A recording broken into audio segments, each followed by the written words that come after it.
So with that being said, I'd like to talk about the science behind Sensoril and the substantiation for the product in terms of the health benefits. Sensoril is supported by a randomized, double-blind, placebo-controlled human clinical trial, which is the gold standard in product efficacy validation. Now, for those of you that don't know or may not be familiar with those terms, what double-blind means is that neither the subjects in the study nor the researchers that are conducting the study and that are dispensing the test agent, in this case Sensoril, neither the subjects nor the researchers know who is getting active material and who is getting placebo. The second part of that is placebo control, which means that we do have a group within the study that is taking placebo, and we will measure the active group versus placebo, because without that placebo, you can't really be sure is there a placebo effect going on. So double-blind, placebo-controlled is very, very strong in terms of the research validation behind the product. The Sensoril study was published in the peer-reviewed Journal of the American Nutraceutical Association, also known as JANA. The Sensoril clinical trial had 98 subjects. We had 4 treatment groups. The first group took 250 milligrams of Sensoril twice a day. The second group took 125 milligrams of Sensoril twice a day. The third group had 125 milligrams once a day of Sensoril. And the fourth group was our placebo group. Now, we looked at 2 different areas of criteria in the clinical study, the first being the objective. So we looked at cortisol, which is a stress hormone, as well as DHEA. We looked at cortisol and DHEA levels in the blood. We did a complete routine blood examination, which included things like hemoglobin.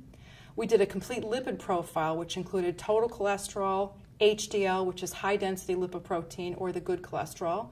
We also looked at LDL, which is low-density lipoprotein, which is the bad cholesterol, as well as VLDL, which is also a bad cholesterol, known as very low-density lipoprotein, as well as we looked at fasting blood sugar and C-reactive protein, which is a systemic marker of inflammation in the body. And inflammation also is one of the areas where researchers are really discovering that is a foundational point for illness in the body. So being able to reduce inflammation in the body is very important, not only for health, but also for anti-aging. The second component that we looked at is the subjective assessment criteria, where we took a modified Hamilton Anxiety Scale. The Hamilton Anxiety Scale is used by medical professionals to measure a subject's level of stress. So they're asked several questions. We just shortened the questionnaire just for practical purposes for this study. But we asked the participants in the study to fill out a modified Hamilton Anxiety Questionnaire at day 0, day 30, and day 60 of the trial. We asked the participants to rank on a scale of 0 to 4 things that affect them in their daily life. 0, they had no problem, no symptoms with this particular issue, all the way up to 4, yes, this is very severe for me. And a lot of the things that we looked at were an overall measure of stress and anxiety, so we add up all of the points on the questionnaire. But we also looked at things like sleeplessness, memory concentration issues, fatigue, lack of energy, irritability, feelings of impending doom, which is a classic anxiety state, perspiration, palpitations, and dry mouth. Those are not things that we make claims for, but they all kind of account into the overall stress component.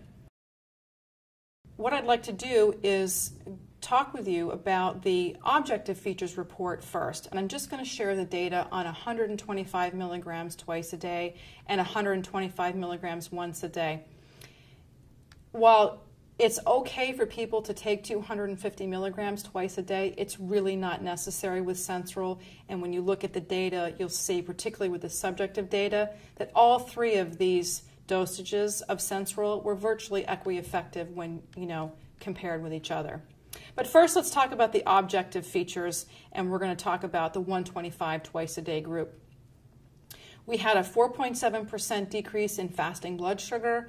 We had a 9.5% decrease in triglycerides. We had a 9% decrease in LDL cholesterol. We had a 16.6% decrease in VLDL. we had a 36.6% decrease in C-reactive protein. We had a 24.2% reduction in serum cortisol, and we had a 32.2% increase in DHEA. While all of that information is very good and those health benefits are excellent, the two components I want to focus on is cortisol and DHEA, because it's really going to give you a very good idea of a physiological example of an adaptogen at work. Okay? So cortisol is a stress hormone that our body produces in response to stress. Cortisol does many things in the body that are beneficial, but it also does a number of things that can be very deleterious to the body. DHEA is a very positive hormone that's produced in the body that slows as we age. But DHEA is responsible for, among other things, metabolism, as well as how quickly we age. The relationship between DHEA and cortisol is a very close one. When individuals are under stress and their cortisol levels are elevated, their DHEA levels will be lowered because cortisol directly competes with DHEA in the body. So a good example I can give you is if you look at a president in year 1, year 2, year 3, year 4, and you look at them, if they're lucky enough to be in office for 8 years, if you look at them at year 1 and then look at them at year 8, you see how rapidly they age. That has everything to do with the amount of stress that they're under on a constant basis and the relationship between cortisol and DHEA. So when we look at this example here of the cortisol levels being decreased and the DHEA levels going up, again, that's a perfect physiological example of an adaptogen at work helping to bring the body back into balance, back into homeostasis. Now, the objective features report for Sensoril at 125 milligrams once a day, we had a 6.3% increase in hemoglobin. We had an 8.9% decrease in VLDL, again, very low density lipoprotein. We had a 31.6% decrease in C-reactive protein. We had a 14.5% decrease in serum cortisol and a 13.2% increase in serum DHEA. So even at that lower dosage, again, we have a nice balance going on there of reduction in cortisol and increase in DHEA. So now I'd like to talk about the subjective features. And while the objective features data that I shared with you is very compelling and that's very important for overall health, being able to reduce some of those numbers and increasing others, the subjective data is where I find the real excitement because it speaks to the experiential nature of the product, i.e., we get to see in a research setting how people feel, how their symptoms are reduced, and how much better they feel when they take Sensoril. So this particular slide I'm going to share with you is based on the 125 milligram twice a day group. So from baseline to day 30, i.e. the beginning of the study to the midpoint of the study, we had a 39.5% reduction in overall stress and anxiety. From baseline to day 60, we had a 69.9% reduction in overall stress and anxiety. So again, we added up all those points on the questionnaire, and they had very, very significant reductions in their overall stress components and anxiety. Now, all the data that I'm sharing with you, whether it's objective or the subjective data, is statistically significant when compared with placebo. So the next slide I'd like to show you is the sleeplessness slide, and you will see here that this has all 4 of the treatment groups, including placebo. The y-axis, again, is 0 to 4. 0, it's not a problem for me, all the way up to 4. This is a really severe problem for me. We see the red line, which is placebo, has no change.